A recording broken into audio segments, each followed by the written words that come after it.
This is the second of the videos dealing with Jerusalem itself. The first video focused just on the geography, the three valleys, two hills, the bordering hills, and so on.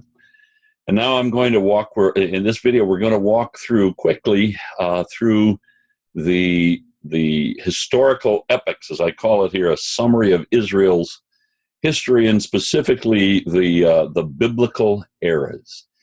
And this is hugely important. Again, as we make our way through Israel, we will be trying to peel back the various epics and so on. You need to understand them. This is a brief survey. I am following the notes. You have some notes. You can download those notes. I would encourage you to do that and follow along as we go, and we'll actually use the notes as we go. Again, the special focus here is going to be upon Jerusalem, but really, this is a survey of the eras of biblical history, beginning with the patriarchal age. Now, there are a couple of terms and concepts here that I know you need to know, and you need to know it for the lecture before us here, but just as importantly, more importantly, for the trip. So let me just be very quick here. First of all, there is this business, and this will be important with what you see, what you read, perhaps what you hear. The Jewish world is not happy with the notion of dividing all of human history with Jesus Christ.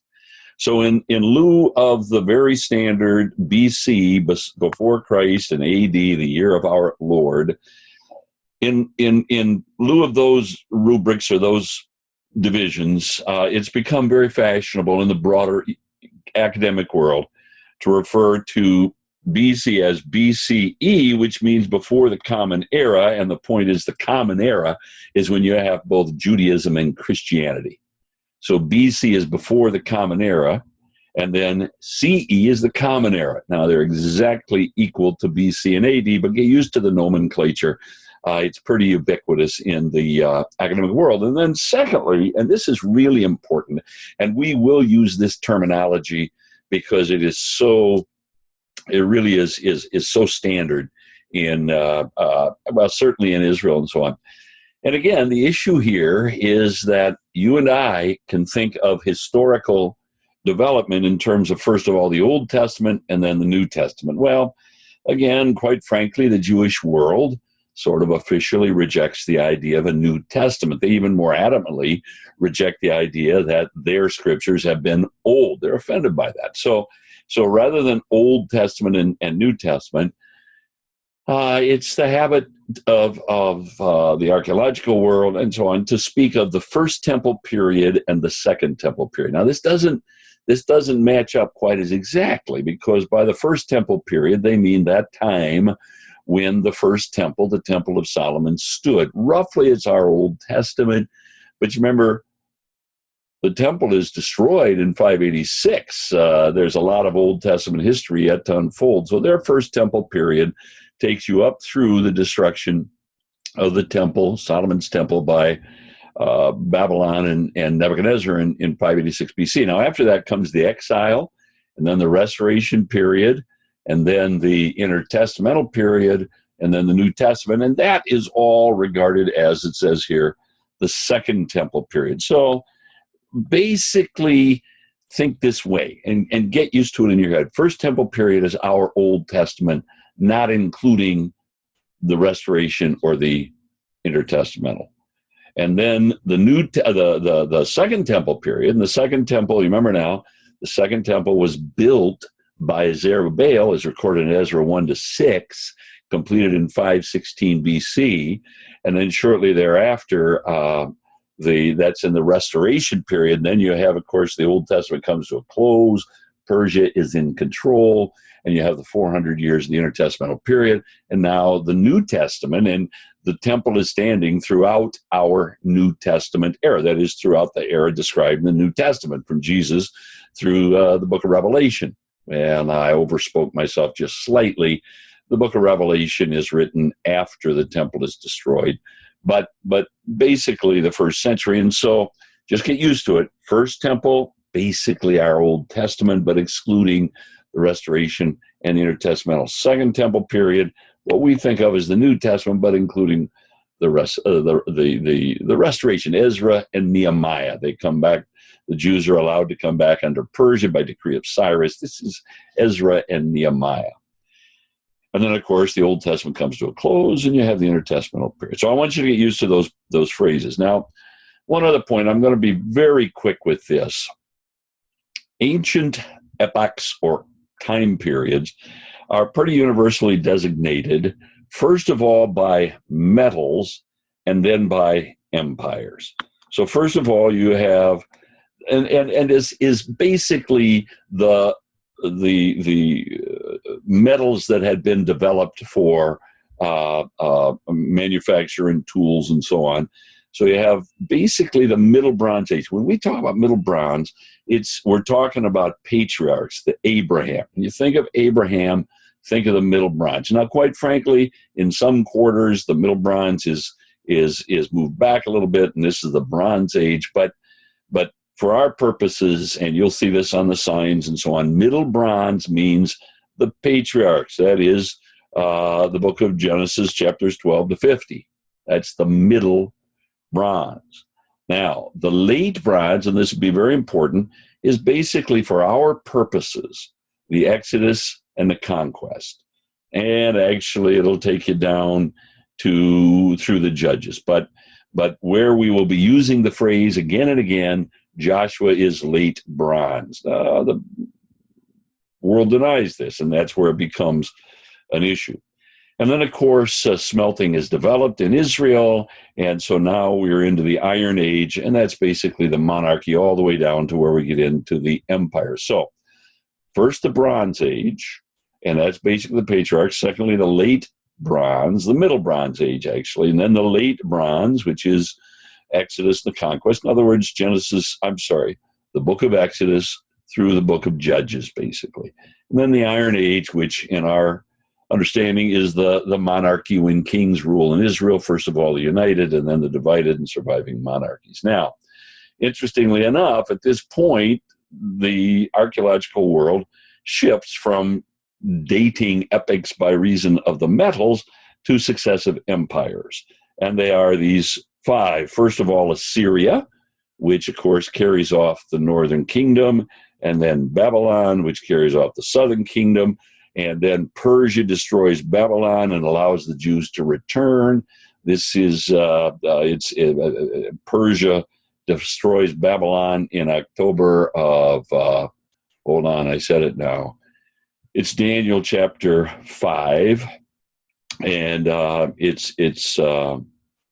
Oh, my mind is swimming here. But at any rate, it is. Oh, I'm drawing a blank in my own head here, but the point is, Persia destroys Babylon and allows the Jews to go back and restore their temple, rebuild their temple and city. Persia is going to be destroyed by Greece. Now we're into the intertestamental period. The Old Testament period comes to an end. The Old Testament narrative early in the Persian Empire, 332, Greece. Alexander destroys Persia. Then you have a revolt, the Hasmoneans. And finally, Rome comes along and conquers the Mediterranean world, the Eastern Mediterranean world, and now we're into the New Testament. So those are just some concepts to know. I got to be quick here. So I'm going to walk through the history with this chart, and I'm trying to discipline myself, as I say, to be quick. First of all, again, 1400 BC is about the Exodus. Remember that. You should remember that from other lectures. But 1 Kings 6:1, 480 years before the fourth year of Solomon, 1446 is the Exodus. 40 years later, Moses dies, Joshua begins. So the conquest happens now. The point is that the land of Israel had been now Abraham had passed through there, he had settled there, he had a very important presence there, but of course his family never grew large and so on. And Jacob, of course, had taken his family down into Egypt. They're going to come out of Egypt and conquer the land. And when they do, that is the Jews under Moses, of course, are going to come out of Egypt, and under Joshua, we're going to conquer the land of Israel. And that land, as you well know, is inhabited by various Canaanite peoples. So I say here, the land is populated by various pagan peoples who are warring among themselves. Jerusalem enters the record as Salim in the story of Abraham and Melchizedek. So the first time we actually encounter the city of Jerusalem, it's not known as Jerusalem, it's known as Salim, and there is a king who is at once Melchizedek, the king of righteousness, and the king of Salim, peace, so righteousness and peace, kiss, and so on. So this is Genesis 14. All right, so I give you, so the Canaanites are there till about 1400 BC. Along come the Israelites, and you have the conquest and settlement. Now, again, I'm really covering a lot of ground here, but this basically is Moses, who gets them out of Egypt, Joshua, who gives them victory over the land, and then for 350 years is recorded in Judges and Ruth and the first 12 chapters of 1 Samuel, the judges rule locally. Now, during this time, they have conquered the land. So after the Exodus, Joshua leads Israel in this 7-year conquest. Then he divides the land. But you remember that he tells the individual tribes to go and conquer their territories. If you don't, you will marry their daughters and worship their gods. They do. That gives us the period of Judges. During this time, Jerusalem, and this is my symbol for Jerusalem throughout here, is known as Jebus. It's a Canaanite city. One of the Canaanite peoples are the Jebusites, and they rule or control this little territory near their capital, their city of Jebus. All right, so now here are your notes. I've already said these things. I'm going to highlight them very quickly. Up till about 1000 BC, David becomes king in 1011 BC, and of course he is going to capture Jebus. And so if we focus on the city of Jerusalem itself, it's a Jebusite city, a Canaanite city, until David. You have that time early in Genesis when it's under the rule of a man named Melchizedek. But then evidently, we don't know when, a Jebusite people capture the city, and it's Jebusite all through this history of the conquest. It's briefly captured by Joshua, but then it goes back to the Jebusites, and it's listed as one of the cities that wasn't conquered in the land. And of course, again, all through Joshua, and then all through the period of the Jebusites. As a matter of fact, Jebus is going to be one of the 5 cities that gathers against the invading forces of Israel under Joshua, and are conquered at Gibeon. The Gibeonites go down. So at any rate, I spent too much time. Again, the first biblical reference is Genesis 14:8 with Melchizedek. Very important. In Genesis 22, Abraham offers his son Isaac, or he does offer his son Isaac, but of course the angel stays his hand. And he's told to go to a place called Moriah. And we know that that is the hill just north of Jebus because of 1 Chronicles 3 and verse 1. And in 1 Chronicles 3:1, you have, I'm sorry, that's 2 Chronicles. Solomon builds his temple on the Mount Moriah. So the connection between the hill north of the little hill where Abraham goes to offer up Isaac and the place where Solomon builds the temple is that connection between the word Moriah in Genesis 22:2, that's where he's to go, and 2 Chronicles 3 and verse 1, where we're told that Solomon built his temple on Mount Moriah. So again, Jebus is a coalition, part of a coalition of Canaanite kings. We thought about that. But it's going to be in Jebusite hands until David becomes king and captures it. All right, so then here again, I included this map. This map is in your notes. So let's just take just a minute and rehearse what we saw in the last lecture. Here you have the Canaanite city of Jebus. That's what's going on right here is Jebus. Again, notice it says it's just south of the Temple Mount. Well, here is the Temple Mount that Solomon is going to wall. But up until then, it's just a threshing floor. And then it says it's, again, we see this between the Kidron, here it is, and the Tyropean, here it comes. So again, and it's entirely outside of, how many times do I beat up on you about this? But notice, again, here is Jebus. Here, look at it, is this little trapezoidal shape that we have said again and again are the modern or 1540s Suleiman the Magnificent city walls. So as we've said, the city of Jebus is entirely outside. We'll talk more about this. And again, the Gihon Spring on the west side of the city is what makes this city so important, the valleys and the spring. All right. So after conquest and settlement, now, and that takes us up through the through the period of the judges. So now what happens? Last judge is Samuel. Samuel acquiesces to the demand of the elders to give him a king, raises up a king by the name of Saul. Now we are into the monarchy, and specifically the first period of the monarchy, which is Saul, 1051. I'm sorry, this date should be 1011. So because it's in 1011, I've narrowed it down to Saul here, and he reigns for 40 years. Now, the fact is that, number one, during this time, Jebus is still a Canaanite stronghold. Remember, Saul is going to be replaced by David, and David is the one who's going to capture the city of Jebus. So it's still a Canaanite stronghold, and you have this huge drama and adventure of the ark being lost and destroyed, of course, and that is the rescued, and then the tabernacle destroyed, and all that sort of thing. So the point is that as the history of the land moves forward, we come to the monarchy as a result of the fact, and I say this to you again and again, that the period of the judges, when every man did that which was right in his own eyes, because there was no king in Israel, was God's way to teach Israel they needed a king. They got it. So, and of course, again, the last judge is Samuel. Samuel restores the fortunes of the nation. The nation realizes it would be foolish to allow Samuel to die and not appoint a ruler, so that they wouldn't go back to the day when there was no king in Israel. So they come to him and say, make us a king. And the thought there is, not only will a successor be in place when you die, but then when that successor dies, his son will succeed him. That's the nature of a monarchy. But throughout this time, the monarchy is established. But at this point, Saul's reign, 40-year reign, the city of Jerusalem is still Jebus. It's not important. But along comes David, 1011 to 971.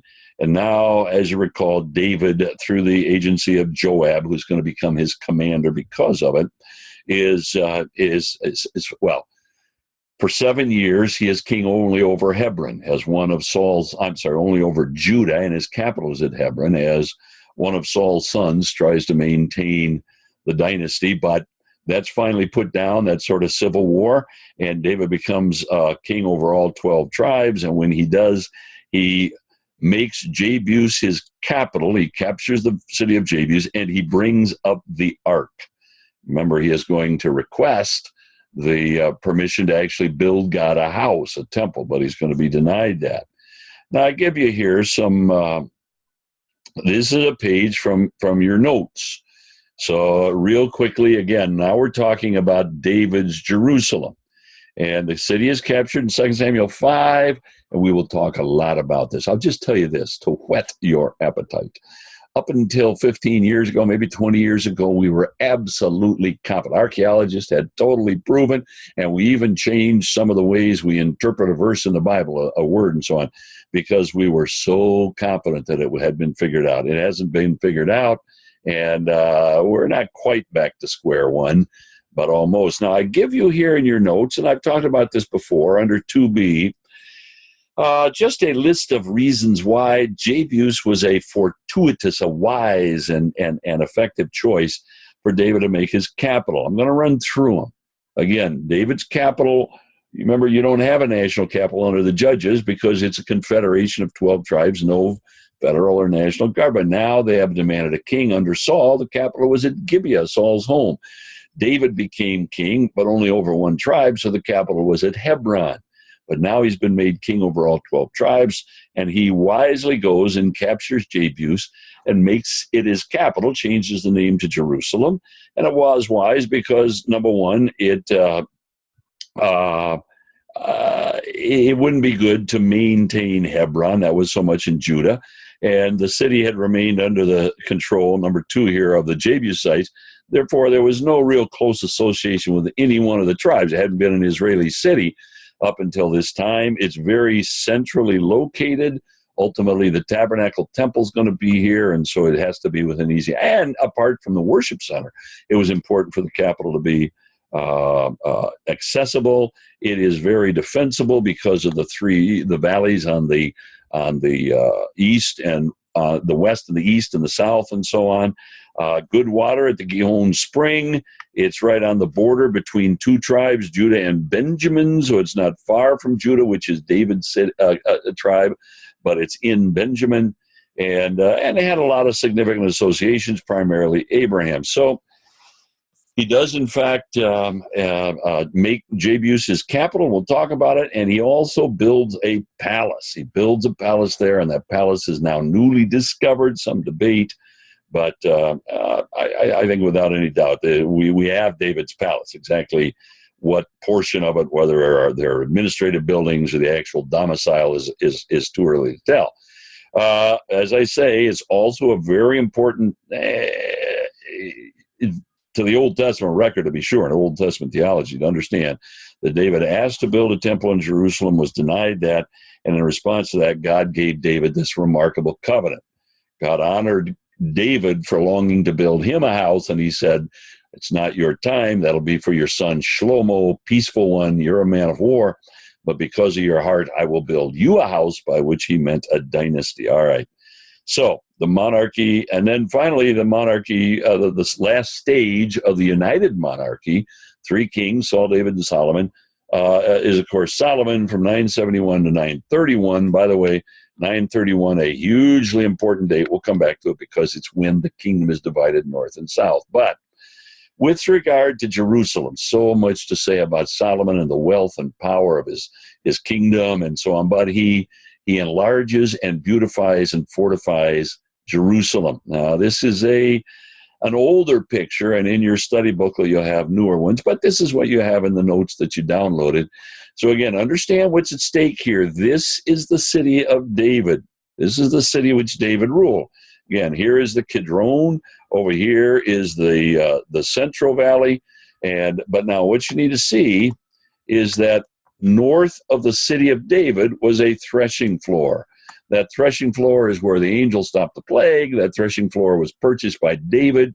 He brought the ark up and set it there, but now David has died. Solomon has become king. He has permission. So it's north of the city on that threshing floor on what we call Mount Moriah, or the Temple Mount, that he builds the temple. There is a stretch in between. And that stretch of land in between the city of David, I keep getting rogue slashes there, but between the city of David to the south and the Temple Mount to the north, this area is called the Ophel, O-P-H-E-L, and we'll walk around. But again, that's with regard to the city of Jerusalem, specifically the grand, huge, important development and improvement, if you don't mind, by Solomon, is that he builds the temple, and in order to wall it in, he extends the city to the north. So remember that together, all of this is the eastern hill. Yonder is the western hill off on the horizon. All right. So then we come to the divided monarchy. Again, in 931 BC, huge date. Solomon dies. His son Rehoboam does foolishly, and 10 tribes to the north rebel, and they reject Jerusalem, and they set up their own capital and their own worship centers under Jeroboam at Dan to the north and Bethel to the south. So now from 931 to 722, you have the northern kingdom. The kingdom of the north is called Israel. Its capital ultimately, of course, is Samaria, for which reason they're sometimes called, the kingdom is sometimes called Samaria. Notice this, that there are 7 dynasties, 7 ruling families. Now that means 7 coups d'etats, which are very, very bloody, and it's standard feature of the kingdom, the history of the northern kingdom, that one dynasty is wiping out the other and so on. They are all wicked. There's never a good king. And that northern kingdom, 10 tribes, is going to fall to Assyria in 722. Now, again, I've characterized this entire period from 931, division of the kingdom, to 586, when the southern kingdom is destroyed, as division and difficulty and so on. But you can break that down into, first of all, again, the divided monarchy until the northern kingdom falls. And then after that, you have the surviving monarchy. That is, Judah is the only one left. The northern kingdom has become Assyria. Assyria is basically ruling in the north, and from 722 to 586, only one kingdom survives. So, and very important with regard to Jerusalem is this, that as the northern kingdom is about to fall, again in 722, thousands and thousands of refugees fled down to the southern kingdom. And they settled throughout the land of the southern kingdom, Judah, but they also settled in Jerusalem on the western hill. And it's for that reason at this time that Hezekiah enlarges the city by walling in that western hill, and he also digs a tunnel underneath the city of David to bring water from the Gihon over in to make it accessible to that to the community living up on the western hill. So here you have it, and I'm not going to spend a lot of time with it, but we've talked about this in the last time. Here is the eastern hill, city of David down here. Temple Mount up here. This is David. This is Solomon up here. Now Hezekiah extends the walls to the western hill. Again, just to make the point, here you have, very faint, once again, this outline of the modern city walls. This is our hotel is right here. This is where we're going to, so these are the walls we're going to encounter. But again, Hezekiah, and let me say that there was for a long time, and this is the discussion here, but it really is moot anymore. It's not much of a discussion, because there were two views as to how much of the western hill Hezekiah had walled. And there was the minimalist view here and then the maximalist view. Well, we will stand and look down on this gate which was found, and not a gate, but what's called the broad wall, Hezekiah's northern wall, that pretty well put that to sleep. So there's really no doubt that he walled all of this part. But I'm going to say again, notice that here are the city walls of today. So notice that all of this is inside the walls today. It was outside the walls in Hezekiah's day.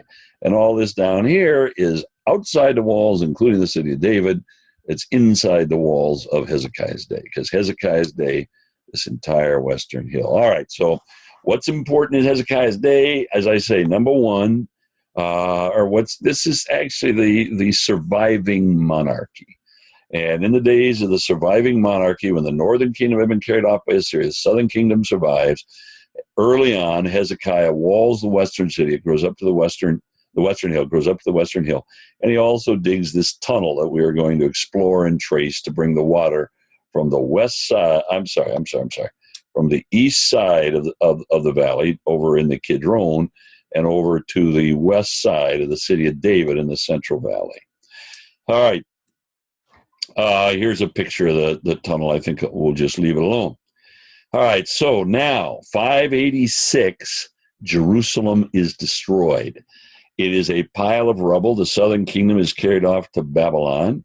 And now we come to the exile in Babylon. And during this time, I just said it, the city of Jerusalem has been taken and leveled, and then the Samaritans who lived to the north there had been settled in the area to the north, the hill country to the north, by the Assyrians. They control the region, and Jerusalem lays in rubbles. Now, this exile is not really recorded in the Old Testament, but we have a couple of very important voices, Daniel and Ezekiel.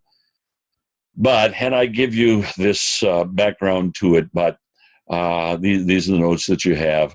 I'll not go through it. Again, I should have made the point earlier that formally, when after David, Solomon became king and built that temple, that's the beginning of the first temple period. Well, when the temple is destroyed in 586, as foretold specifically, as foretold again and again by Jeremiah, the First Temple period came to an end. So the First Temple period from 960 to 586, just under 400 years, that's that temple built by Solomon had stood. Now it had again and again been stripped of its gold and its wealth for this and that invading king and so on. But now the Jews are carried to Babylon. They're going to be there for 70 years. And for 50 of those 70 years, Israel is going to be without sacrifices. Daniel, living in Babylon 3 times a day, prayed toward Jerusalem. But Jerusalem and the temple were a pile of rubble. They had to just count it in their hearts that they longed to do those sacrifices. So you have the exile, but then you have the restoration period. Now, this is the period of Old Testament which is most neglected, but very important. This is when they return, sometimes spelled U-R as opposed to run here, but the remnant of Jews return from Babylon, and first of all, Zerubbabel rebuilds the temple, completes it in 516, and then Nehemiah comes back and rebuilds the wall. So the 2 great seasons, the 2 great epics of the restoration, these are Esther is sort of a flashback, Ezra and Nehemiah. Ezra 1-6 records the story of Zerubbabel going back to rebuild the temple. And he has 2 prophets to help him, Haggai and Zechariah, Ezra chapter 5, verse 1. Of course, we have their books, and they are successful, and they get the temple rebuilt. It's horribly disappointing, but it's dedicated in 516. Then some years later, Ezra comes back to restore worship. While he is there, Nehemiah comes to rebuild the walls, and they're able to do that. Malachi is a prophet at that time, and there the Old Testament closes. So the restoration period down to about 440 BC is when the Old Testament comes to a close. As I say here, Israel is a Persian province. They don't have kings. Yahweh, of course, has departed. The glory cloud is gone. The Second Temple has no ark, has no glory cloud. But Israel is a Persian province, and Nehemiah is a Persian governor. So the times of the Gentiles, the times when Israel and Jerusalem lay under the heel of Gentile dominion, has begun with Babylon, and Babylon has been replaced by Persia, and the Persians have allowed to come back and rebuild their city and their temple, but that's where the Old Testament closes. And again, here are some notes in that regard, and I give you the 3 stages that we just talked about of the return and so on.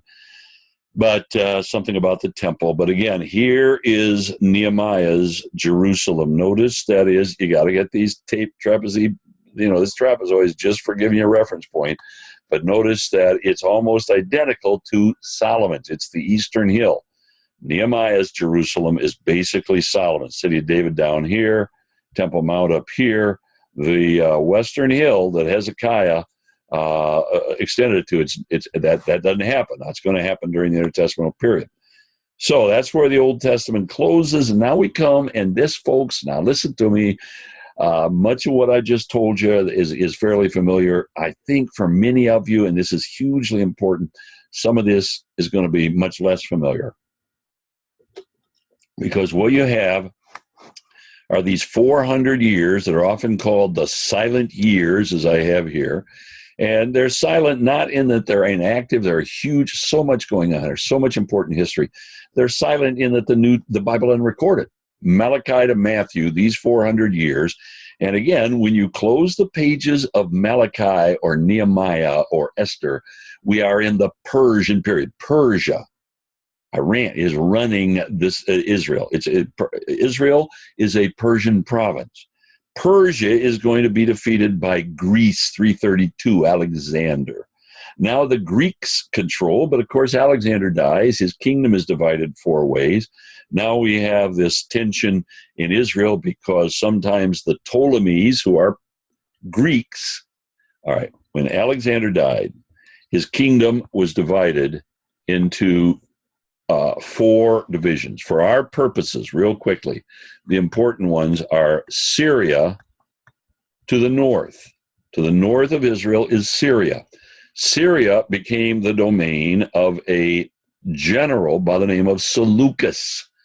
He gave rise to a dynasty called the Seleucids. Now, they are in Syria, but they are Greeks. This is all part of the Greek Empire, as described in Daniel 2, 7, and 8. On the other hand, the other important family was down or ruling. The other important division of the Greek Empire, of Alexander's empire, was in Egypt to the south of Israel. And there it was a general by the name of Ptolemy. So now we have a succession of kings to the south called the Ptolemies, or the Ptolemaic dynasty. What you have to understand is these are all Greeks, but they are ruling to the north in Syria, to the south in Egypt, and there's a great deal of struggle over Israel specifically.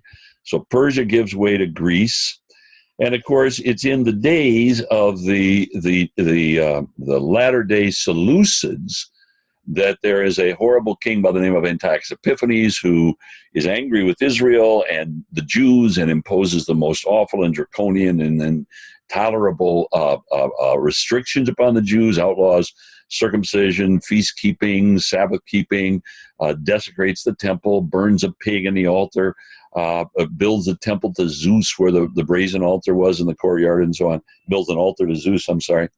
So in the days, a latter-day Seleucid, and we're talking 168 BC, how's that for a mess?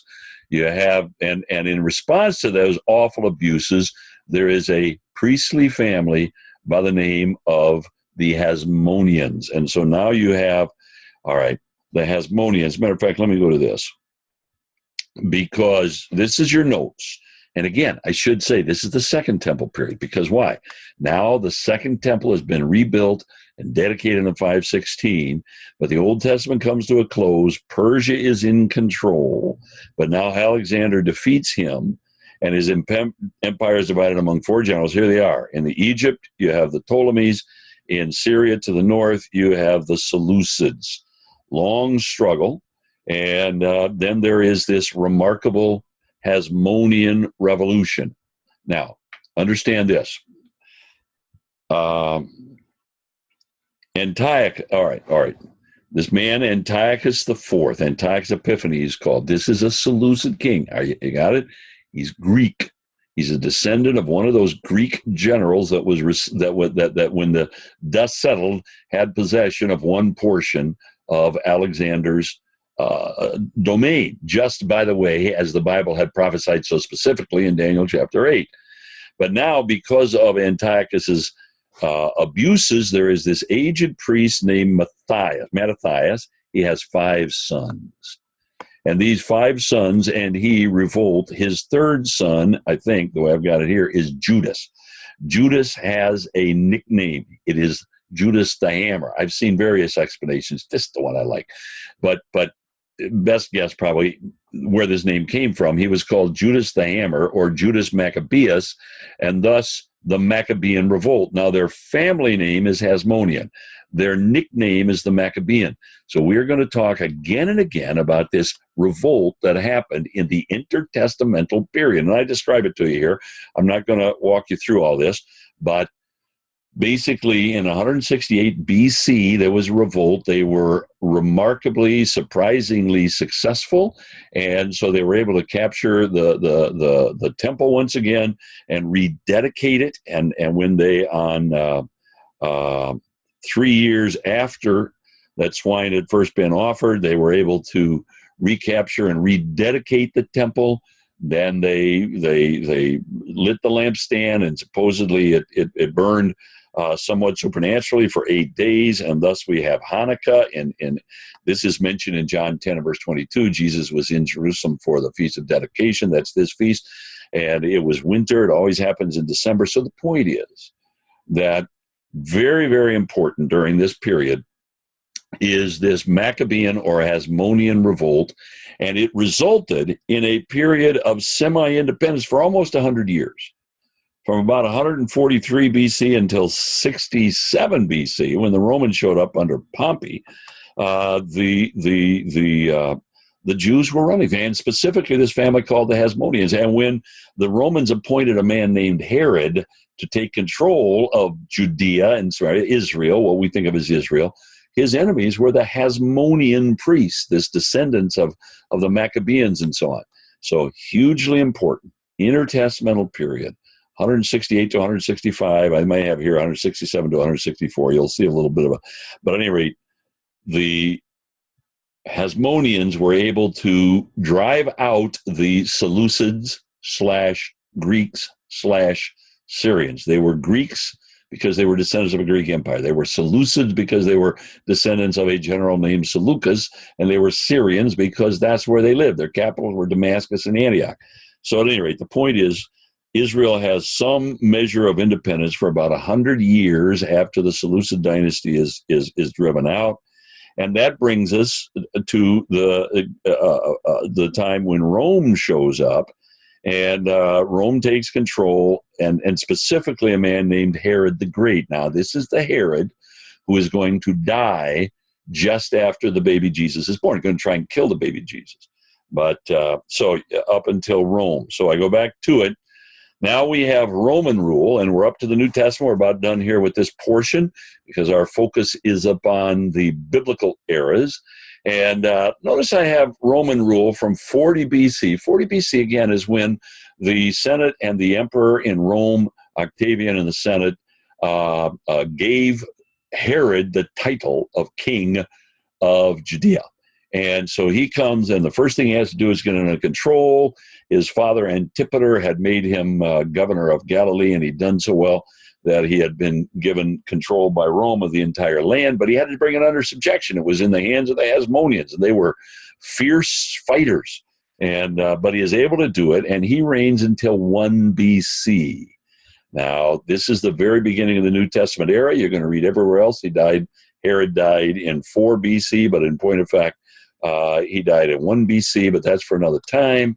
So Herod marvelously enlarges Jerusalem. And so much of what we'll talk about when we are there is going to be Herod, because he deliberately left his fingerprints in almost indelible fashion all over the land. And he was a great builder, and he defied nature, and thus he aggrandized himself so that he took a very, very insular, provincial, backwater, third worldish little Roman province, and he determined to make it into one of the most important and proud provinces. Now, it was never important in terms of the grand structure of the Roman Empire, but it was very important in terms of the revenue it produced for Rome. It was very important as a buffer to the Parthians on the east, Israel at the eastern end of the Mediterranean. Rome never conquered Parthia. Parthia is Mesopotamia off to the east. And so Israel was always her eastern flank. So, and Herod made it a hugely important place. Herod's going to die in 1 BC. And of course, you have the entire ministry. Jesus dies there in Jerusalem. The early church, the book of Acts, it thrives there. And then, of course, very important, you have a couple of revolts and destructions. First of all, in AD 70, that's when the temple destroyed, and then 132 and 135 when the city is rebuilt. Now, I give you some notes to this effect. Here is the story. 63, I think I said 67 before. But this is when Pompey, that's how you're supposed to say it, came and conquered the territory, and he made Herod the Great. This is not the Herod. The only time we encounter Herod the Great in the Bible, in the New Testament, is in the slaughter of the innocents. All right, and he's a dead guy, and it's his sons. There are 4 generations of Herod, so we're going to encounter Herod Antipas, then Herod and Herod.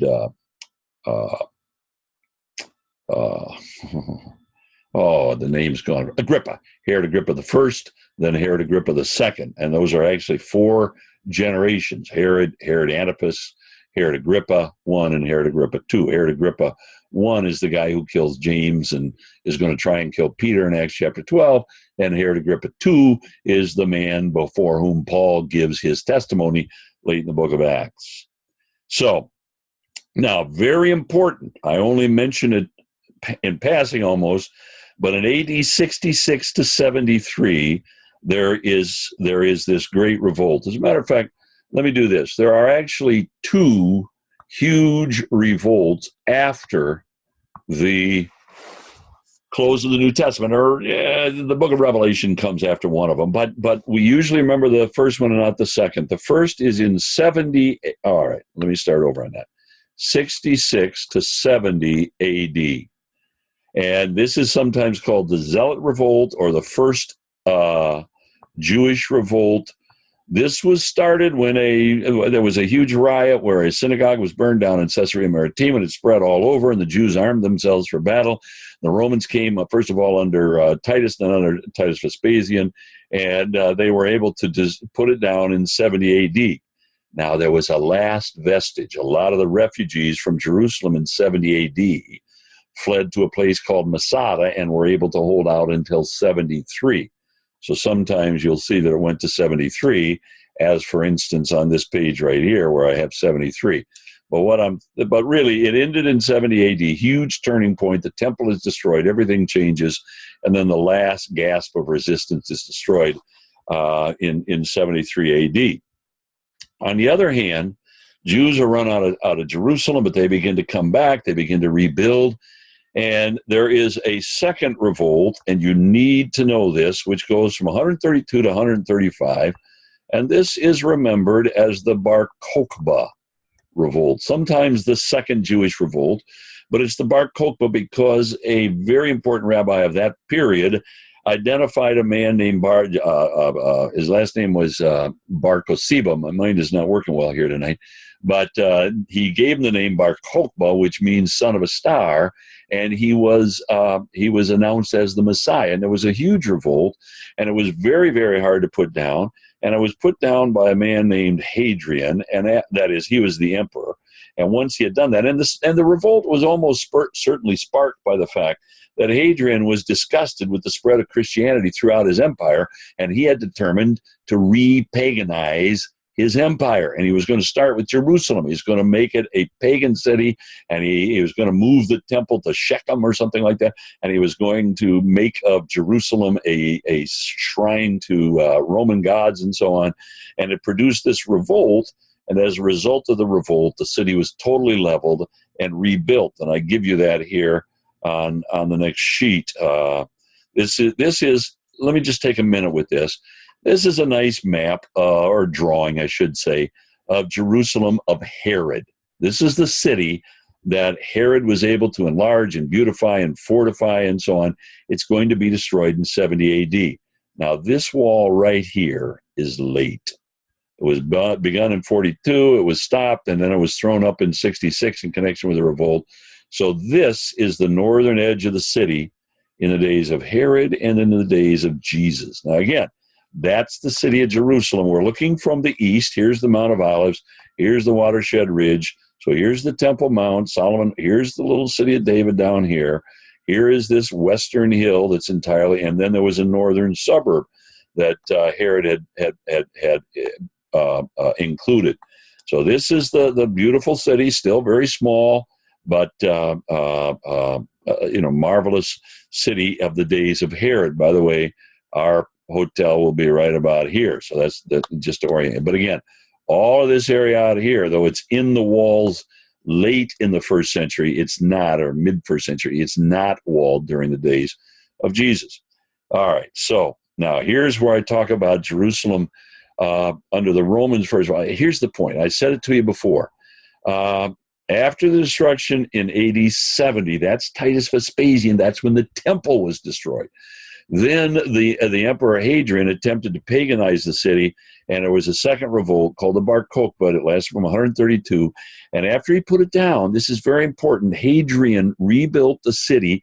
He called it Aelia Capitolina, Aelia being part of his royal name, Capitolina reference to the three primary gods in Rome, Jupiter, Juno, and Minerva. And he banished. He took two steps. Number one, he wanted to just abolish any memory because the Jews and even the Christians in Jerusalem were such a nuisance.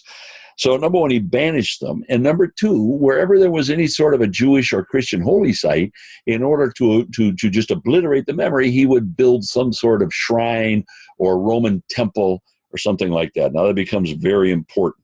And I say here under 4E that the city today, the city you and I will walk around in, really follows the lines of Aelia Capitolina because it was a standard Roman city. It had the north-south cardo. Now, in this case, because of the lay of the land and because of the prominence of the temple and so on, there was a secondary cardo. And then there's a decumanus dividing it. And so now you have 4 quarters. And that's kind of the city even to this day. It's been destroyed and rebuilt and so on, but it's very hard to get beneath Hadrian's Jerusalem to Herod's. That's what we'd like to do. We get down to Herod's Jerusalem, 1st century, Jesus' day. But most of the time, this is what we're going to be walking. Again, here are your modern city-day walls, modern-day city walls is what I'm trying to say. This little map down at the bottom left, I'm going to take just a moment. All I want you to see, this is a cutaway. And what you're seeing here is the Western Hill over here, and then the valley, the Central Valley, and then the city of David, and then down into the Kidron Valley, and now it would be up to the Mount of Olives. What I want you to see here, and what this tries to represent, is how thoroughly these valleys have been filled in. This Central Valley right here, which was very deep and protected the city of David from the west, this Central Valley has been filled in so desperately or so carefully that it's hard to even see it as a valley. We'll work hard to pick it out. And this little drawing gives you some feeling of that. And then even the Kidron is a very deep valley today, but it was much deeper, about 60, 70 feet deeper in Jesus' day. But at any rate, all of this here is depicting the rubble that was tossed into these valleys and the erosion and so on as a result, so that today's valleys around Jerusalem are not nearly so deep as they were in antiquity. All right, so here's sort of a quick review. This is the summary of Israel's history during the biblical eras. Before Joshua shows up, of course, it's the Canaanites up until the period of the conquest. 7 nations and so on, pagan nations. But now you have conquest and settlement. So Joshua, the Exodus, and then Joshua takes them into the land, conquers the land, settles the land, divides the land, divided among the tribes. They're careless, and therefore you get this period of judges, this period of decline. But throughout this time, the city of Jerusalem is still a Canaanite city called Jebus. But then you have the monarchy. And of course, first of all, the United Monarchy here. I give you again, this should be 1011. But during the days of Saul, his capital is at Gibeah, so Jebus is still a Canaanite stronghold. David takes the city early in his reign, makes it his capital, brings up the ark, can't build a temple. Solomon builds the temple. So he enlarges the city, builds the temple, and so on. Now we get into the divided monarchy, and early in the divided monarchy division in 931, the Western Hill is walled in by Hezekiah and his tunnel to bring the water of the Gihon from the east side of the city to the west is built. But then you have the northern kingdom carried off in 722, so you have the surviving monarchy, and finally at the end of the surviving that is, Judah is going to be carried off in 586, and Jerusalem is leveled. Now it is a pile of rubble during the exile, but the Jews are allowed to come back in the days of the Persians, and Zerubbabel comes back, and now we're into the second temple, because the second temple is going to be built and dedicated in 516. Then you have Ezra and Nehemiah, and now the Old Testament comes to a close. We're into the intertestamental period. You have, first of all, Persia allows them to return. They fall to Greece. You have the Hasmonean rebellion, the Maccabean rebellion. Remember, Greece, Alexander divided 4 ways. Seleucids up in Syria, Ptolemies down in Egypt. Great struggles. Seleucids trouble the Jews. They rebel in 168 BC. They throw off the Seleucid/Syrian/Greek control, and now they rule until Rome shows up. Rome shows up in 67 under Pompey, and Herod takes control in 40 BC, and very not too long after that initiates the rebuilding. Now remember, there's only 2 temples. There are only 2 temples. The first built by Solomon, destroyed by Nebuchadnezzar. The second built by Zerubbabel, but then remodeled by Herod marvelously, but then destroyed by Titus Vespasian in 70 AD. So, and this is Herodian Jerusalem. I guess I give you this. So the second temple is remodeled. You have the ministry of Jesus, the book of Acts. But now the Roman period comes to a close. Now, I didn't make this point. Forgive me for this. I forgot to say this, that the reason we take this all the way to, maybe I don't have a real good place to talk about this, but the reason we take it all the way to 325 is because for 300 years, Rome basically persecutes Christians, though the church continues to grow and Christianity permeates the Roman world. And so in 325, about 325, a little before that actually, you have the conversion of a Roman emperor by the name of Constantine, and in short order, the Roman world becomes Christian, and that's for the next lecture. But so what we're calling the Roman rule takes us well beyond the New Testament. Rome controls beginning in 40 BC. Herod shows up. He dies in 1 BC. You have the New Testament. You have the Book of Acts. And you have the destruction of the temple in 70 AD, and then the Bar Kokhba revolt, and Rome continues to persecute Christians up until just after 300 AD, at which point the emperor converts and Rome becomes Christianized. So there you have it again. There's the Roman period all the way up to about 330. All right, now listen, I can imagine whoever you are, you're saying, man, that's a lot of material. It's kind of boring. Well, I'm sorry, but you got to get it. So spend some time with this chart, understand it, and in the next lecture, we'll take it another step. All right, thank you.